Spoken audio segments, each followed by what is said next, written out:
Dear students, हमने chapter 14 से next एक और एलिमेंट की केमिस्ट्री को समझना है। एलिमेंट है आयरन, ठीक है। केमिस्ट्री ऑफ आयरन को थोड़ा डिस्कस करना है। आयरन बेसिकली पीरियोडिक टेबल के ग्रुप नंबर 8 बी से बिलोंग करता है। इसका एटॉमिक नंबर 26 है विद इलेक्ट्रॉनिक कॉन्फ़िगरेशन, जिसके डी सेक्शन में टोटल 6 इलेक्ट्रॉन है और 4s में जो है इसकी 2 इलेक्ट्रॉन है। s कंप्लीटली फिल्ड है और d में सिर्फ एक ऑर्बिटल जो है उसमें पेयर्ड इलेक्ट्रॉन होते हैं, ठीक है। बाकी 4 इलेक्ट्रॉन d सबशेल में जो है वो अनपेयर्ड है। अगर हम आयरन की डिफरेंट ऑक्सीडेशन स्टेट की बात करें तो आयरन जो है वो +1 ऑक्सीडेशन स्टेट, +2, +3, +4, +5 और +6 ऑक्सीडेशन स्टेट में जो है एक कंपाउंड बना सकता है। सबसे ज्यादा जो stable oxidation state of iron है वो +3 ऑक्सीडेशन स्टेट है, जिसमें सबसे ज्यादा ये कंपाउंड बनाते हैं और स्टेबिलिटी भी रखता है। स्टेबल ऑक्सीडेशन स्टेट आयरन का जो है वो +3 ऑक्सीडेशन स्टेट होते हैं। आयरन अगर +2 ऑक्सीडेशन स्टेट में होते हैं तो उसके कंपाउंड को या आयन को फेरस आयन या फेरस कंपाउंड कहा जाता है, और अगर +3 ऑक्सीडेशन स्टेट में इसका आयन है तो इसको फेरिक आयन और इसके कंपाउंड जो है वो फेरिक आयन के तौर पे जो है वो कंसीडर की जाएगी। आयरन का अगर हम इन दोनों ऑक्सीडेशन स्टेट में कंपैरिजन करें तो ये बात याद रखिए कि iron +3 oxidation state high oxidation state होने की वजह से इसके कुछ कंपाउंड जो है as a strong acid role play कर सकते हैं, जबकि आयरन +2 ऑक्सीडेशन स्टेट में वीक एसिड का रोल प्ले करता है इसके कुछ कंपाउंड्स, कुछ कॉम्प्लेक्सेस, ठीक है, जिसको हम लेटर ऑन अभी इसी लेक्चर में थोड़ा डिस्कस भी करेंगे। फिर आयरन +2 और आयरन +3 दोनों जो है ये 6 कोऑर्डिनेशन नंबर के साथ जो है ये मोस्टली कॉम्प्लेक्सेस बसे ही बनाते हैं, यानी +6 ऑक्सीडेशन स्टेट के साथ ये फ्रीक्वेंटली जो है ये +6 नहीं बल्कि 6 कोऑर्डिनेशन नंबर के साथ जो है ये कॉम्प्लेक्सेस आयरन का +2 और +3 ऑक्सीडेशन स्टेट जो है वो बनाते हैं, जिसका कोऑर्डिनेशन नंबर जो है वो 6 होता है। अच्छा, आयरन का एक प्रोसेस है हेबर्स प्रोसेस, जिसमें एमोनिया की सिंथेसिस होती है नाइट्रोजन और हाइड्रोजन से। हम उसमें ये देखेंगे कि आयरन उसमें कैटलिस्ट का रोल जो है वो कैसे प्ले करता है। जब नाइट्रोजन और हाइड्रोजन आपस में रिएक्ट करें तो ये एमोनिया बनाते हैं। इसके लिए जो ऑप्टिमम कंडीशन होती है वो high temperature of 450 degree C होते हैं, जिसपे नाइट्रोजन के बॉन्ड जो है वो टूट जाते हैं, बॉन्ड ब्रेकिंग होती है, और सेम हाइड्रोजन की भी। और प्रेशर इसमें थोड़ा हाई होते हैं, 3 to 500 एटमॉस्फेरिक तक हो सकते हैं। और ये आयरन कैटलिस्ट के प्रेजेंस में ये पूरा प्रोसेस होते हैं, क्योंकि आयरन इस रिएक्शन में as a catalyst role play करता है। ये कुछ इस तरह होते हैं कि सबसे पहले इस आयरन सरफेस के ऊपर, यानी in the presence of catalyst, ये कैटलिस्ट के प्रेजेंस में सबसे पहले ये जो नाइट्रोजन है ये इधर एब्जॉर्ब हो जाता है आयरन के सरफेस के ऊपर, यानी N2 ये गैसियस फॉर्म से एब्जॉर्ब फॉर्म में चला जाता है। सेम हाइड्रोजन भी एब्जॉर्ब फॉर्म में चला जाता है। फिर यहाँ पे इन नाइट्रोजन मॉलिक्यूल की और हाइड्रोजन मॉलिक्यूल की बॉन्ड ब्रेकिंग होती है। तो बॉन्ड ब्रेकिंग में नाइट्रोजन N2 से N की सूरत में चला जाता है, नाइट्रोजन एटॉमिक स्टेट की सूरत में चला जाता है। इन 3 डॉट्स का मतलब ये है कि ये नाइट्रोजन 3 बॉन्ड्स बनाने का कैपेबल है, ये 3 बॉन्ड बना सकता है। जबकि हाइड्रोजन इधर मॉलिक्यूलर फॉर्म से एटॉमिक फॉर्म में चला जाते हैं। इस 1 डॉट का मतलब ये है कि यहाँ पे ये एक अनपेयर्ड इलेक्ट्रॉन इसके पास है और ये एक बॉन्ड बनाने का कैपेबल है, तो चूंकि यहाँ पे ये एब्जॉर्ब सूरत में है आयरन के सरफेस के ऊपर, तो एक नाइट्रोजन 3 बॉन्ड्स बनाने का कैपेबल है। तो एक नाइट्रोजन एक हाइड्रोजन के साथ जो है, यानी इसका पहला इलेक्ट्रॉन एक हाइड्रोजन के साथ शेयर होके सबसे पहले ये बनाएगा NH एब्जॉर्ब सूरत में, ये आयरन के सरफेस के ऊपर स्टिक रहेगा, एब्जॉर्ब रहेगा।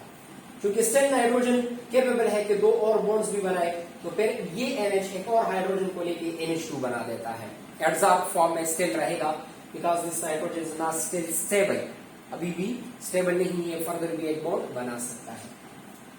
फिर ये NH2 एक और हाइड्रोजन को लेके एमोनिया जो है ये बनाएगा, ये सी एमोनिया बनाएगा, तो ये फिर डिसॉल्व हो जाएगा और ये in the form of gaseous state जो है उधर से निकल जाएगा, आयरन के सरफेस के ऊपर से जो है ये डिसॉल्व हो जाएगा, एब्जॉर्ब फॉर्म से डिसॉल्व हो जाएगा, डिसॉल्व मीन ये डिटेच हो जाएगा, ठीक है dear students.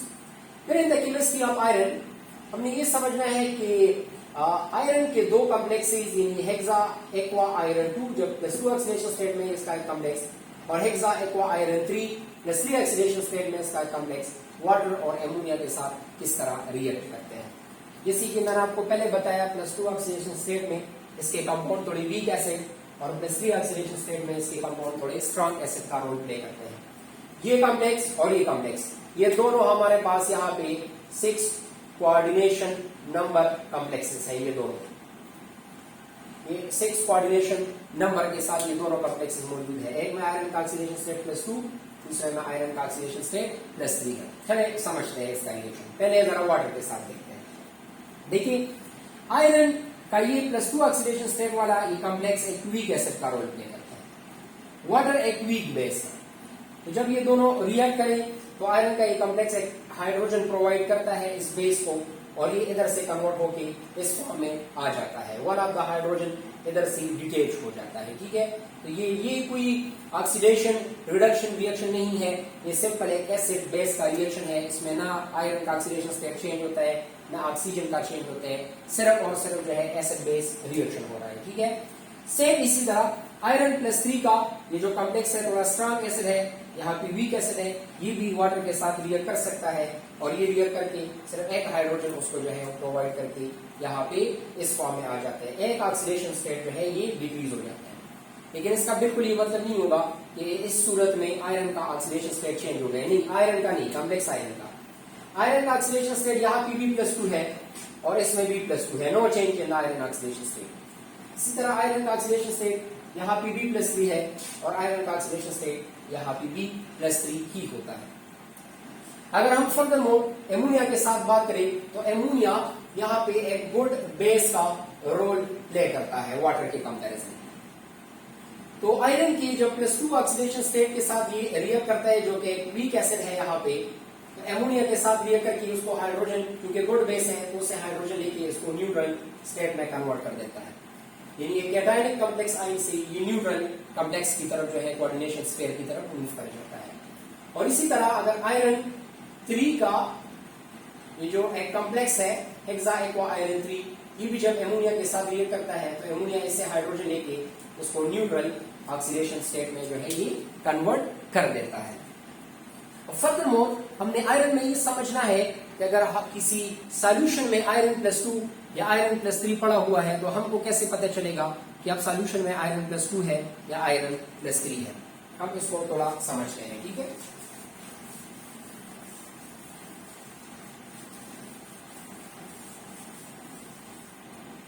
Okay, iron +2 and iron +3, iron +2 and iron +3 test कराते हैं, डिटेक्शन कराते हैं। ठीक है, इन सॉल्यूशन हमको कैसे पता चलेगा कि आयरन +2 मौजूद है कि आयरन +3 मौजूद है। गौर से देखिएगा, लेट फॉर एग्जांपल अगर मेरे पास एक सॉल्यूशन है, मुझे नहीं पता कि उसमें आयरन +2 है कि आयरन +3 है। अगर हम इस सॉल्यूशन में ऐड करेंगे कार्बोनेट आयन को, कौन सा आयन को, कार्बोनेट आयन को अगर हम ऐड कर लें, और कार्बोनेट आयन की ऐड करने पे अगर ये प्रिसिपिटेट्स बना दे, यानी by addition of the carbonate ion F precipitate form, then it identify, और कोई कार्बन डाइऑक्साइड गैस वगैरह रिलीज ना हो, then it identify that iron +2 is present in solution। ये हमको इधर आइडेंटिफाई हो जाएगा, ये सॉल्यूशन में आयरन +2 जो है ये मौजूद है। इसके बरक्स अगर हमारे पास एक सॉल्यूशन में आयरन मौजूद है, ये मालूम है कि यहाँ पे आयरन जो है ये मौजूद है, ठीक है, लेट्स सपोज आयरन मौजूद है, ठीक है, +3 स्टेट में मौजूद है, +2 स्टेट में मौजूद है। हम इसको थोड़ा टेस्ट करते हैं और हम इसमें कार्बोनेट आयन को ऐड कर लेते हैं। अगर हमारे पास कार्बन डाइऑक्साइड रिलीज हो जाए, ये F carbon dioxide gas is release, then it clarify a little bit that iron +2 is present, +3 is present in solution।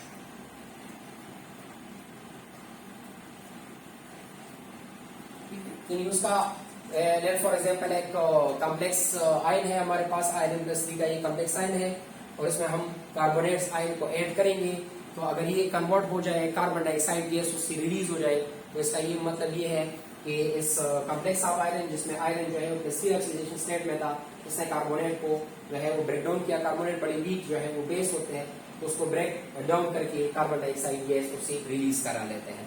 Iron plus 3 का कंफर्म डिटेक्शन कुछ इस तरह होता है कि लेट फॉर एग्जांपल अगर हम एक सॉल्यूशन ले, ठीक है, उसमें आयरन का एक कॉम्प्लेक्स पड़ा हुआ है, राइट, आयरन प्लस 3, और इसमें हम ऐड कर ले thiocyanate ion, ammonium thiocyanate, potassium thiocyanate या सोडियम थायोसाइनेट आयन जो है वो रख ले। यहाँ पे इसमें मौजूद है आयरन का ये कॉम्प्लेक्स मौजूद है, ठीक है, जिसमें आयरन का ऑक्सीडेशन स्टेट प्लस 3। अगर इसमें हम थायोसाइनेट ऐड करेंगे तो हमारे पास ये रिएक्शन कुछ इस तरह होगा कि ये कन्वर्ट हो जाएगा आयरन थायोसाइनेट हो, उसके साथ ये 5 वाटर मॉलिक्यूल आ जाएंगे, ठीक है, ऑक्सीडेशन स्टेट प्लस 3 से कन्वर्ट होकर प्लस 2 हो जाएगा, ठीक है। यहाँ पे आप देखें कि ये वाले जो आयरन का ये कॉम्प्लेक्स है, ये इधर कन्वर्ट होके ब्लड रेड प्रिसिपिटेट्स बना देगा। तो अगर हम किसी एक सॉल्यूशन, एक कॉम्प्लेक्स ऑफ आयरन है कि उसका सॉल्यूशन बना हुआ है, उसमें हम थायोसाइनेट आयन को ऐड करते हैं और उसके ऐड करने पे ब्लड रेड प्रिसिपिटेट्स बनते हैं, तो ये इस बात की कंफर्मेशन है कि हमारे पास उस सॉल्यूशन में आयरन जो है वो प्लस 3 स्टेट में मौजूद है, बिकॉज ये इस कॉम्प्लेक्स को चेंज करके एक और कॉम्प्लेक्स बनाता है जिसका कलर ब्लड रेड होता है, ठीक है डियर स्टूडेंट्स। तो आयरन प्लस 2 की डिटेक्शन कार्बोनेट आयन से डायरेक्टली, जबकि आयरन प्लस 3 जो है हम आइडेंटिफाई कर सकते हैं अगर हम थायोसाइनेट आयन जो है वो आयरन के एक कॉम्प्लेक्स में ऐड करें, सॉल्यूशन में ऐड करें और ब्लड रेड प्रिसिपिटेट्स बन जाए, ठीक है dear students. Thank you very much.